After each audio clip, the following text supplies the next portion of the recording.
ఒక పల్లెటూరులోని ఒక ఇంటికి ముగ్గురు పెద్దవాళ్ళు వచ్చారు. రాత్రి 8 కావస్తోంది. ఇంట్లో దీపం వెలుతురు తప్ప మరో కాంతి లేదు. ఆ చీకట్లో వారిని చూస్తే పెద్దవారిలా కనిపించారు. దాంతో లోపలికి రండి, నా భర్త వచ్చిన వెంటనే భోజనం చేయవచ్చు మీరు అని ఇంటావిడ ఆహ్వానించింది. మగవాళ్ళు లేని ఇంట్లో మేం భోజనం చెయ్యము, అతను తిరిగి వచ్చిన తర్వాతే లోపలికి వస్తాము అని బయట అరుగు మీద కూర్చున్నారు.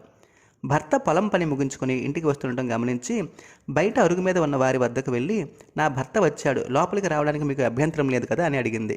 లేదు, కానీ మా ముగ్గురులో ఒక్కడు మాత్రమే మీ ఇంట్లోకి వస్తాడు, అది మా నియమం అన్నారు.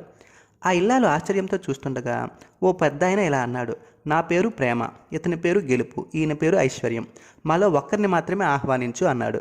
వచ్చిన వారు మామూలు మనుషులు కాదని ప్రేమ, గెలుపు, ఐశ్వర్యం అనే రూపాల్లో ఉన్న ఆశీర్వాదాలని తెలిసిపోయింది.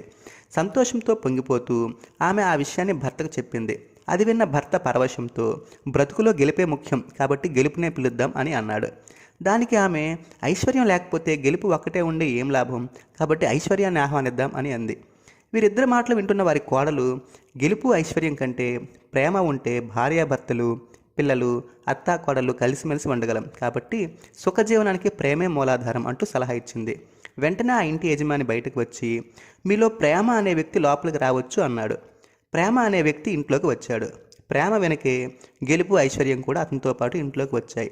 అది చూసి అందరూ ఆశ్చర్యపోయారు. ఆ ముగ్గురు ఇలా అన్నారు, మీరు గెలుపు లేదా ఐశ్వర్యం కోరి ఉంటే మిగతా ఇద్దరు ఉండిపోవాల్సి వచ్చేది, కానీ మీరు ప్రేమను ఆహ్వానించడంతో మేము కూడానే పిలవకుండానే వచ్చాం.